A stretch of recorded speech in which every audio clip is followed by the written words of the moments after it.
Hello, wrestling fans, and welcome back to another edition of NBC's 10 Count. I'm Steve Fall, but on today's edition, I am talking to the reigning, defending NWA champion, Trevor Murdoch. How are you doing today? I'm doing great, Steve. Thanks for having me on.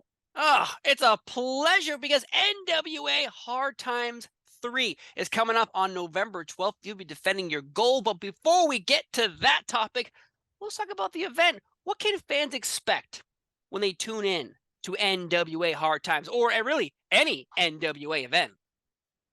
Well, it seems as if the NWA wrestlers tend to get a lot more aggressive when it comes to hard times. When you've got a pay-per-view that's labeled hard times, they're going to go out there and, I guess, quote unquote, beat the hell out of each other. We do our best to go out there and try to, at the very least, represent the name of the paper. True. If it was called, beat the crap out of someone, and you guys were just doing locking up over and over again, it'd be a little awkward. Right. Yes, and it's also I guess an ode to do to Dusty in the Hard Times promo. You know what I mean? Yeah, of course. And NWA is big on trying to show respect to not only the past, but what's coming up in the future. But the past is a big deal for us. We represent it to the best of our ability. We remind everybody that we're still an old school company with a new mind. I can't disagree with that. I love the fact that NWA is such an old name and a brand that we all recognize, but yet it's different. At the same time, it's familiar. So, but at Hard Times 3, you were supposed to take on Matt Cardona, defending your gold, but of course they threw in Tyrus in there as well. So that's a triple threat match. How you feeling about this? Because you got one-on-one, a little different preparation. Now you got to defend your gold against two other people. Originally, when I found out that it was going to be me and Matt, like I have some issues that I need to resolve with Matt. We haven't gotten back into the ring since the last time I actually lost the title to him. So I was really excited to kind of, I guess, get some retribution. Yeah. But then Tyrus had the opportunity to cash in his the world television title shot. He defended it 7 times, so he got an opportunity at the world title. So he decided to step in. Most people, I've had a lot of people ask me, like, are you upset? Are you mad? Are you angry? I like, to be honest with you, this kind of makes my job a little bit easier. I understand there's another guy in there, but those two can worry about each other for a little while I'm doing what I need to do to get the W. It's I know it's a totally different type of match when it comes to a triple threat, but for me, I think I have the advantage. I know both those guys. I wrestled both of them. Neither one of those two ever wrestled each other before, so I think it's to my advantage that I've got another guy in there. Now, you bring up Matt Cardona, and I like how you did that because Matt Cardona was the NWA World Heavyweight Champion at one point. But he got injured, not at an NWA event. He got injured at another organization's wrestling event. Now, he couldn't defend his gold at his own pay-per-view, NWA Always Ready. Really ironic, right? Really ironic. The guy that says he's always ready couldn't be ready at the pay-per-view. So named after him. Of course. Named after him. So what's your thoughts on wrestling other events while champion, because that really put NWA in a really sticky situation? It's a tough spot because as the NWA World Heavyweight Champion, your job is to go out and wrestle everybody. You're a traveling champion, whereas other companies don't allow you to be that. But with that does come a certain amount of risk. It's one of those situations where you just you go match by match. I'm thankful that NWA gives me the opportunity to make money outside of NWA, but also too I am putting the company at a certain amount of risk. So I just have to pick and choose my battles and try to do my best to get in there with guys that are professionals. We are in a business right now that has a lot of guys that probably shouldn't be in the ring. Hell, a lot of them shouldn't even be on TV. And a lot of guys going out there being dangerous and really hurting guys. So for me, I tend to do a little bit more background check, a little background, a little research on my opponents to at the very least know that they've been wrestling for a while, that they've been trained properly, and that if I'm gonna lose, it's not gonna be because somebody was careless. If that makes any sense. Yeah, no, it does. But obviously, the thing too is it was a pay-per-view named after him. If it was like the Murdoch Mania is coming up and you get injured, like 2 weeks before it, like there's marketing. It's not like it's like, oh, we'll just put a poster up. You're paying for those posters with your face on it. You're paying to have your name after it. There's T-shirts, there's marketing, there's merchandise. I haven't talked to Matt about it yet, but I will be talking to him in a few weeks about this. But it seems that like you really put a company in a bad position working for other brands. And that's why you kind of brought up other companies don't lend out their wrestlers to other organizations for this exact reason. Most likely you're going to hurt your product by letting people go out, but yet NWA is letting you go out and have different matches, but yet you're doing research, which is smart on you, because what if you also got hurt? Now you can't put money on your table because of being hurt in general. And it's, to be honest with you, it's a risk you take every time you step into the ring. Right. Matt could have very well did that at one of our TV tapings, and we would have been, it's the nature of the business. Yes, it sucked that it happened at another company, and it sucked that it put the company in a position where we had to kind of change gears a little bit. But that's the one badass thing about NWA is you've got several people that are waiting in the wings to make an opportunity. True. And we had guys step up, myself including, and it just made an opportunity for me. That's a good point. Nothing against Matt trying to put food on his table and make more money in his pocket, Yeah. but it really, obviously, as if you're working for the company and you see that, you're like, damn it. But if you're an outsider, you're thinking like, well, he wants to make money. He wants to support his family. He's got a wife who probably has expensive taste. You can't fault. Well, of course, for his Facebook post, but he's not contracted with any one company either. Right. You know what I mean? So he's got to make a living, and no one. I crack jokes about him not being able to make the pay-per-view always ready, but no one was happy about the fact that he got hurt. No one expected him to get hurt. Everybody, business is business when it comes to opinions of personality, but no one ultimately wants to see somebody get hurt where they can't go to work the next day. Correct, because I interviewed Matt Cardona about 3 weeks before Always Ready. He was pumped. He was so excited about that event. Then I interviewed him. I swear he just got out of surgery. He drove home. And I talked to him in the sling, and he had a hat on as low as it could go because he was obviously feeling very upset about that situation, which absolutely sucked for him. But again, I'll talk to him eventually about that. This is about you. Though for a long time, NWA, it felt like Nick Aldis was Mr. NWA. If you saw a poster, if you saw an NWA event, boom, Nick Aldis was on it. It's flipped. It seems that you have now become Mr. NWA. And how does that make you feel? Is that a lot of pressure on you? Are you feeling the weight of the company on your shoulders now? Of course. And that it just comes with the territory. Like all those things, there's a ton of pressure every day. There's a ton of weight because I represent the company to the fullest. Like this conversation right now, I represent a whole company. Yeah. Nick did a fantastic job of taking NWA and bringing it out of quote unquote the ashes and bringing it back to a mainstream market. But just like in any other business, time and things evolve, and you have to have I guess there's a certain amount of rotation. And right now I've been able to capitalize on every single opportunity that's been put in front of me, and it's made me the standard bearer for the company. I set the tone for the company. Yeah. And that's something I hold a lot of pride in as well too, especially being a Harley race guy. You know what I mean? Like I was his first student. I was one of the originals, the guys that he put through more hell than probably most guys can handle. And so that, to me, I hold a lot of pride in being that guy because of who I represent on that end too. It's Harley, for Harley. Of course. I talked to Billy Corgan about this, about Nick Aldis, and he brought up a really good point where like Nick Aldis felt like, he was NWA, but Billy's like, no, I own this company. Like I run this company. You are not NWA. You are working at NWA. And so Billy Corgan, when he ripped Nick Aldis out of that championship match, it kind of like everyone was very confused by this, but Billy, brought it up. It's like, well, you step on my toes, I'm the one cashing the check. So you decide what you want to do. You're 100%.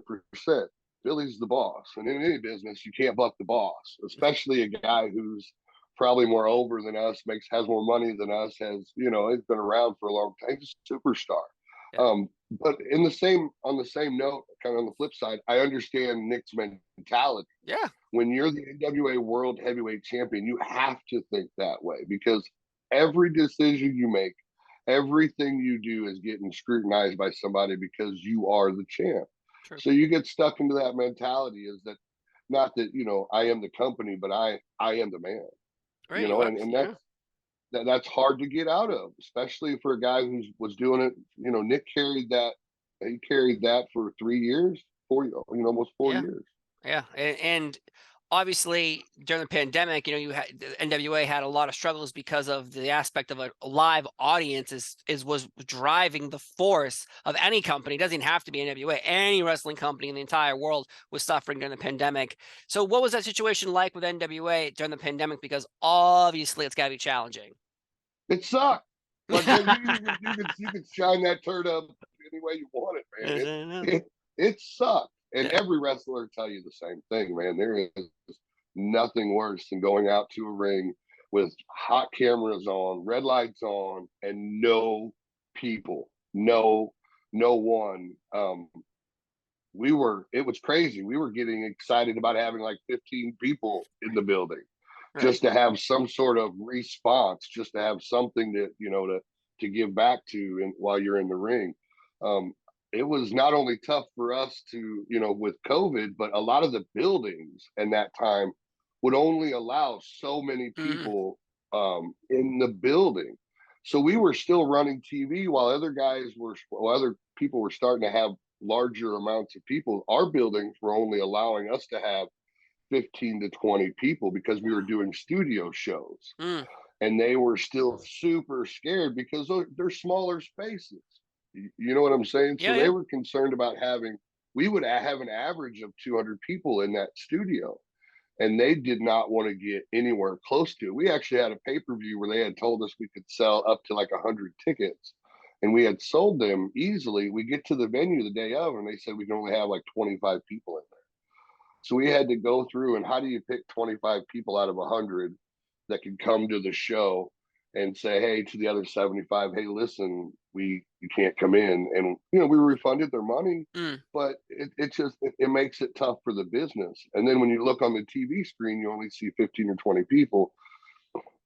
Fans genuinely don't say the most positive things. They usually go to the negative end of it. They can't draw. They're doing horrible, when in all honesty, it was completely out of our hands. Right. And I think no one wants to, a bad story travels faster than good news, So unfortunately, someone was like, oh yeah, I think I know exactly what you're talking about, because the hard camera was showing you one thing, but what you were seeing on the other end was something completely different. So obviously, people can judge all they want, and that's up to them. I want to talk about something though, because in 2018, you retired from professional wrestling. Why did you retire? I didn't retire, but I was on the back end of it. Harley, was my mentor, the guy that helped, I really owed Harley Race everything when it comes to me being in pro wrestling and my success. And so the last 5 years of his life, he was declining quite a bit. So I was trying to do my best to spend time with him and help him out, help keep the school running. And I am not the normal pro wrestler. When you look at me, I have a bit of thickness around the belly. I am not a cookie cutter pro wrestler. I'm an old school pro wrestler. Yeah. I look it, I wrestle it, the way I talk, it's just who I am. And at that time, wrestling, I wasn't getting a lot of opportunities. But between Harley's health declining and for me, it felt as if it was my time to kind of step away from the business. I was kind of making my way out. I was wrestling for a couple promoters that had been real good to me, and telling them that this would probably be my last shot. And I had kind of just decided that it was time for me to step away. And then when Harley passed away, it really felt like I went full circle with him, and it just felt like it was the right time. But I was wrong. Nick Aldis, who was the world champion at the time, and Dave Lagana came to Harley's funeral as representatives of the NWA to show their respect. And they both cornered me and, you know, asked me what I was doing and explained to me that they were starting this new program that they were going to try. It's something different, but old school pro wrestling. They're going to start this new show called Power. And they wanted to know, you know, hey, you come down and do one episode. Just do, you know what? Don't worry about wrestling. Just come down and be a producer, help the guys with the matches. We want your experience. And I pushed him off for about a week or two. And finally, Dave Lagana was blowing me up, and he's like, just come down. Like, just Jesus Christ. Like, just come have some fun. Yeah. We'll fly you in and you know, they'll put you up in a hotel. And I came, and I'm an old school wrestler. I bring my gear everywhere I go. You know, when I'm traveling, it's just who I am. And the first thing when I saw Dave at the studio was he asked me, he goes, do you have your gear? And I said, yes, I do. He goes, you're wrestling Ricky Starks tonight. And, you know, that's one thing led to another, brother. And here we are. Here we are now. You're the world champ. That's right. It's wow. crazy how things work out. Interesting that, you know, on the unfortunate timing of Harley Race's passing was what really kind of allowed two worlds to meet. And then suddenly they brought you back into the world of wrestling. And then now here you are as a champion, you know, defending at hard times. That's very interesting. That's that story with Harley Race passing and then connecting all the dots. Like, without Harley Race passing, we might not be here today talking about you as world champion. Again, man, I told you, I owe him everything when it comes to pro wrestling. One form or another, he's had his hand in on. Wow, that's unbelievable.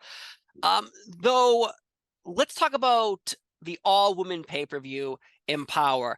This is something that a lot of fans, not a couple, a lot of fans are begging to have return. And again, I talked to Billy Corgan about this, and he was like, yeah, let's do it. But there's not enough women talent out there right now to pull this off on a pay-per-view quality that we want to have. That pissed off a lot of people because he's saying there are not enough talented women out there to compete in the ring, which a lot of people took disparage with and said, no, you're lying. Here's a list of women. But I do see his point, and I don't see his point. The point I see is, well, he wants high quality. He wants the highest quality he can possibly get. He's going to put all this money, his own money, into this. And people don't understand that part. It's like he's spending the money to do this. So are we going to see this event return? And do you believe that there is enough high quality women out there to pull off another EmPowerrr? I think we'll see that event again. It was successful, and it was a great event. I actually, if you look back, I was at a table and I watched the whole show from start to finish, and I thought them ladies did a great job. Also, with that being said, I agree with Billy in the aspect of we tend to become fans of people, and when we become fans of those people, we tend to put horse blinders on. We don't see everything sometimes in the most clear light. And at the time when we were putting the show together for the Chase, there wasn't, I'm going to get heat for it too, but shit, I'll say it. At the time, we couldn't find the TV quality talent when it came to the ladies enough to produce a full pay-per-view and for it to be as successful or as popular as the last one. We also didn't want to go out and just throw a shit product together and say, hey, just because we did one, we're going to do another one. So we're going to rush together and we're going to find whatever we can and it disparage or ruin the reputation of the first EmPowerrr. Right. Does that make sense? Yeah. Too? Yep. 100%. It's those WrestleManias that you watch sometimes that, you know, like, I know it's WrestleMania, but Jesus Christ, they just kind of threw this shit together. You know what I mean? Like, oh yeah, look at WrestleMania 2 compared to WrestleMania 1. Right, like and it's important for Billy to put out, and the NWA to put out the best quality product. Yes. So there's nothing bad, or we're not burying any of the ladies that are out there. We just at the time couldn't find enough women to put together a show that held the same quality as last year. Right, and obviously the first one was using talent from other organizations as well, and that could be a problem when you're leaning on other people for help when you don't want to do that. You want to produce it yourself underneath the guise of you want this person to win versus this person to lose versus, oh, we have to use a person from another company. Well, that company says you only can use them if they win. Then you're in Right. then you're a bit of a situation where you're like, well, okay, but I don't have any control of the situation. Politics have been the worst when it comes to pro wrestling. Like if we would all just like chill out a little bit and everybody kind of work together, because I mean we're all doing the same shit. It's just different styles of it. You know what I Yeah, of mean? It's course. uh, man, how awesome of a product could we put together? You know, maybe once a year if we could just put some of those differences behind us and you know just put on some amazing wrestling. And that's the one good thing about like Billy with NWA. Like he's open to all of that. Like he's open for discussion with any company. And not only to benefit just them, it has to also benefit us too, though. You know what Right. I mean? Yes. Yes. I do. In a world of unicorns and rainbows, I believe that everyone can work together and come together and put out a product. But unfortunately, in business, there is competition. That'd be like Coca-Cola and Pepsi working together. That'd be like Budweiser, the beer companies being like, "Hey, everybody, let's come together." Right. And if you look at the past, the history of other organizations that were still around when the WWF was taking over all the territories, they tried doing super shows, and you obviously had politics involved with different champions from different companies fighting. Like, how do you say your champion is better than your champion? Who comes out stronger? Right. Obviously that's the biggest problem there working together. But I wish because I used to buy like the Pro Wrestling Illustrated magazines, and inside it there would be the fantasy matchups. You'd be like, oh man, Hulk Hogan versus Stone Cold Steve Austin would be awesome, but who would win? Right. Well, I just think wrestling is at a different stage now. We're at a little bit more of a professional, I guess, a professional scenario. Hmm. Whereas back then it was a whole lot more cutthroat. I just think that the lines of communication need to be opened up a little clearer for everybody, because again, man, there's some great matchups that can be had out there if people just let their guard down just a little bit.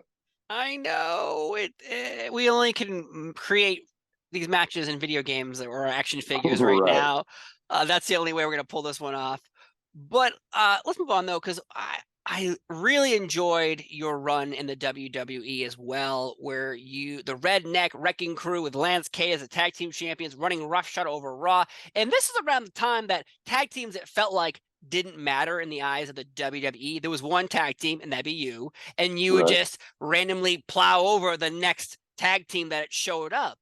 And so, could you share any Lance stories? Like, were you guys close? Were you not close? What was the Oh, relationship like? we Lance and I were brothers. You know, my kids called him Uncle Lance and Oh, vice versa with his little girls. When they were putting us together, like I'll tell you how we actually got thrown together. I had gotten an opportunity, came in for a tryout. They had planned on sending me down a developmental to change, make me whoever, right. whatever at the time. And I go home and I'm packing up my stuff. I have about 4 weeks to get down to OVW. 2 weeks into that, I get a call from John Laurinaitis, and he proceeds to tell me that they're going to bring me in and they're going to tag me with this guy named Lance Cade. They're going to see what we look like as a tag team 1 week, and then the next week he's going to tag with Kevin Thorne, and who's ever the best out of this tag team is going to go on the road and start wrestling. Well, I had enough knowledge of the business to know that Kevin and Lance were in OVW together. They were friends. Mm, So I just assumed that no matter what I did, no matter how well I did, it was going to be Lance and Kevin. So I went in there really not giving a shit. You know what I mean? I went in there and Lance and I wrestled CM Punk and uh, Bobby Lashley at the wow. time, and they hadn't been brought up to TV or anything. And Bobby was, boy, he was greener than goose shit. I'm talking like moving a refrigerator around, you Mm, know. But we went in there and had a really good match. Lance and I did, and we had to come back the second night to do a dark match on SmackDown. mm, And when we got in the car and drove to the hotel, we were just really upfront and honest with each other. We both had kind of similar backgrounds. I know he was trained by Sean, and I was trained by Harley, but their generations kind of mixed a little bit, so they Hmm. had the same idea when it comes to psychology. And so Lance and I just immediately clicked. We had a great match on SmackDown the next night. And as we're coming through the curtain, Johnny stops us both and he goes, Lance, you wrestled with Kevin down in OVW. You just wrestled with Trevor the last 2 days. Who do you think you'd have a better tag team with?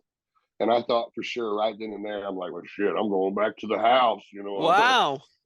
He goes, Lance speaks up and goes, I think I have more chemistry with Trevor. I think we would be a better tag team. And Johnny goes, okay, you boys are on the road next week, and turns around and walks away. And I kind of run after him. I go, I'm supposed to be headed down to Louisville to OVW. He goes, don't worry about it. Just stay home. And Lance and I that next week we're running, doing house shows, man. And we were running and gunning. I've never been in the ring with somebody that I could look at and they know exactly what I'm thinking and vice versa. And that just goes back to that old school mentality, that old school psychology of him and I talking before we go into the ring and going, this is what we want to do. This is how we want to come across. This is what we want to accomplish. And man, when we would go in there, it was just like magic, bro. I really can't, it's hard to describe. It's just like a second mind in there. And Lance, he had a no nonsense attitude, which really fit well with me. And we wrestled an old school style, and it got the higher ups excited because we would go in there and lay the wood to guys. And Vince would kind of get a hard on for that shit. And that's good. That's good wrestling there. Uh, And there were a couple of times that helped us out too, because Vince had came up to us and had some issues with some people that we were wrestling, and he would be at the gorilla and be like, one time he told me, he goes, Trevor, I bet you can't knock Bob Holly out with that boot. And I I took that as okay, like that's that's the boss giving me right. the Iggy, that okay, I need to lay that in. And if I know the match, I won't pick it out, but you can watch as soon as I hit the boot, Bob's arms go up in the air. And it was just, that's the mentality we had. We were, we'd run shot over guys. Wow. I need to go like Google now, Trevor Murdoch Lance versus Bob Holly and see where this appears, because Bob Holly is known as someone who's very aggressive as well. Ask Daniel Puder that in a Royal Rumble where he just got beaten down by Benoit, Guerrero, and Holly in the opening of a Royal Rumble. So obviously, if someone's giving you the tip of the hat to go do the same exact process to Holly, then obviously there's something going on there, which is very And interesting. and actually, I know it sounds like I'm talking bad about Bob, but I Bob's love an Bob. aggressive wrestler. Yeah, Bob's an aggressive wrestler, and one of the things that I enjoyed about Bob is he gave you everything you gave back Hmm. and didn't bitch about it. Bob's one of those guys that when he got in the back, he didn't get up and get angry at me or anything of that nature. He knows that it's just part of the business. Of course, it's not ballet, as everyone usually says. It's a physical sport, and guess what? People are going to get hurt, and people are going to get hurt sometimes by accident or on purpose sometimes. But that's an interesting story. Any Lance Cade road stories you could share with us that are a little funny, that are a little PG-13? I can tell you about the time we got arrested in Belfast, Ireland. Let's share that one. Okay. It's a normal routine. After, at least at one time, was at the end of a European tour to go down to the hotel bar and get just sloppy drunk until it's time to get on the airplane, and then you pass out on the airplane and Yeah. you're home. You're home. It's a 14-hour flight, and you sleep 11 of the 14 hours, and it's a short flight. So we're all downstairs in the hotel lobby. It's the end of the tour. I'm sitting, Lance is sitting across from me. I've got Arn Anderson to the right of me and Randy Orton to the left of me. And Randy's the world champion at the time. But what no one knows is 3 days before that, he got hurt so bad that he couldn't even bend over to tie his shoes. So they kind of put him in 6-man tags to kind of hide him and protect him, so Mm. nobody would know that he was injured. But we're all sitting there and we're talking, and a fan comes up out of nowhere to Randy and asks Randy to sign a piece of paper for him.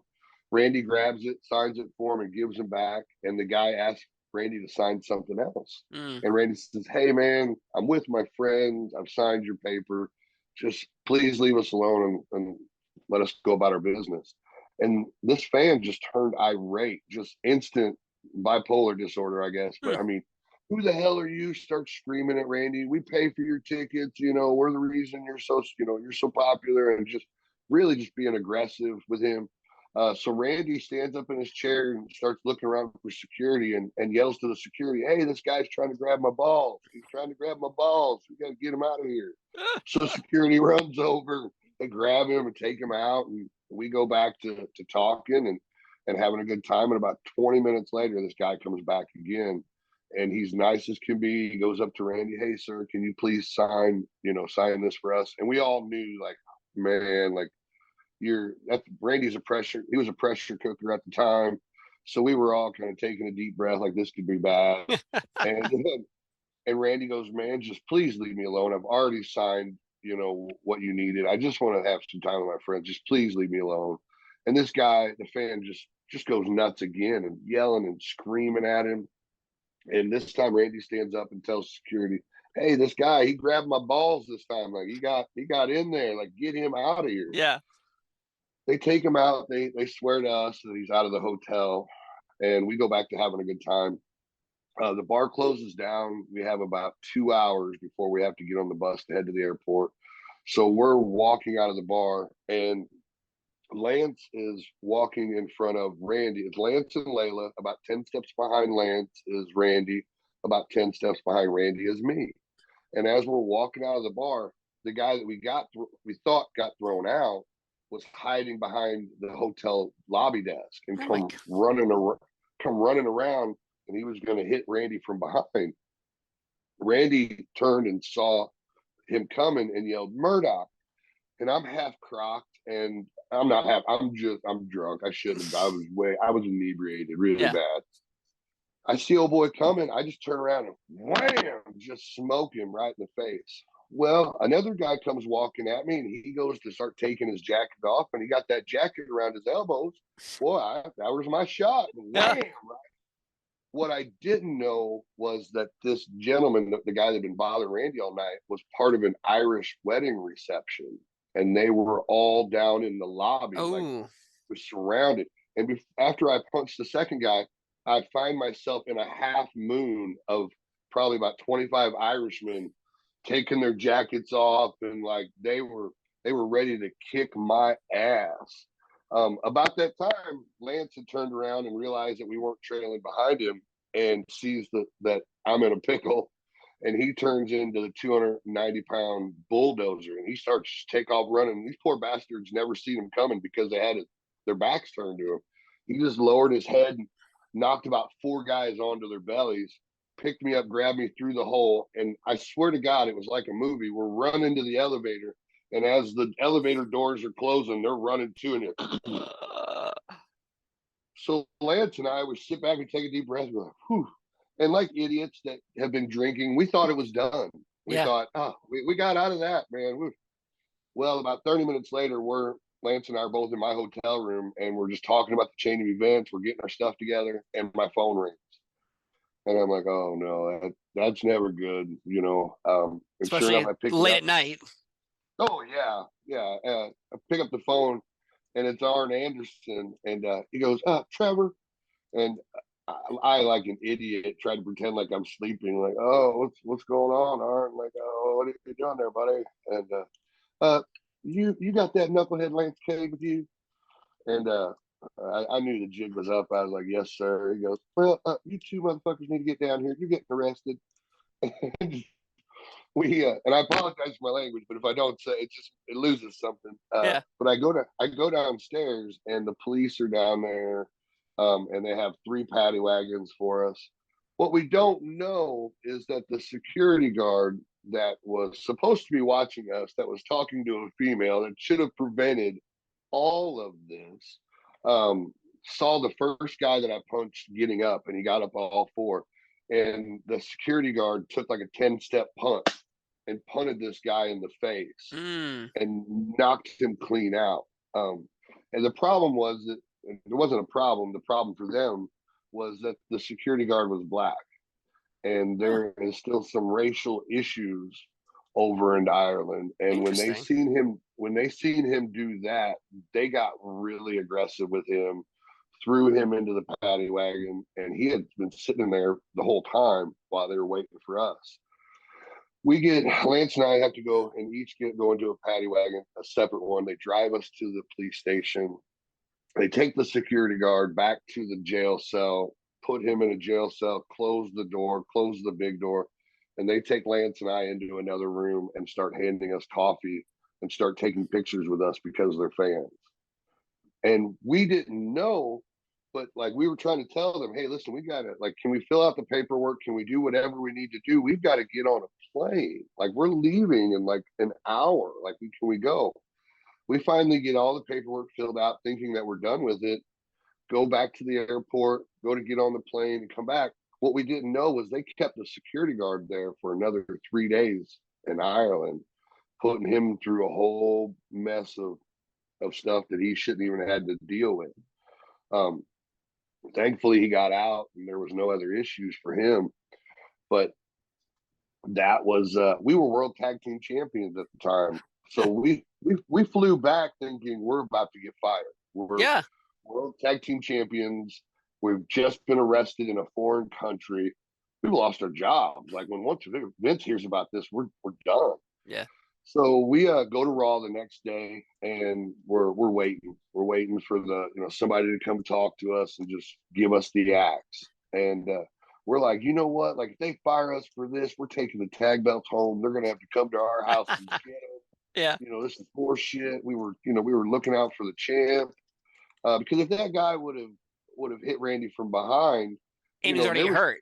And he's already hurt. And there were cell phones, and all it would have taken was a couple of people to go, the world champion's down by some strange. Like, it wouldn't have been good for business. Yeah. So we ended up like getting aggravated because nobody was talking to us, and we tracked Vince down. And we said, Vince, we got to talk to you. And we just laid it all out to him. And this is what happened. This is why we did what we did. And this was the repercussions of it. And he sat there for, I don't know, it felt like eternity, but probably only 15, 20 seconds. And he goes, oh, you know what, boys? It's good for the fans to get their asses kicked every once in a while. Don't worry about it. I'll have the lawyers take care of it, boys. Go on. Oh, my God. We walked away, and Lance and I are looking at each other like, oh, what just happened there? Because we went from preparing ourselves to talk to our wives about not having a job. We were, to, it's good for the fans to get their asses kicked every once in a while. So. Oh, my God. That was my Land's Cage story. My God. You saved the champ, though. You saved the champ. Well, you got to. You always got to look out for the world heavyweight champion, no matter what company you're in.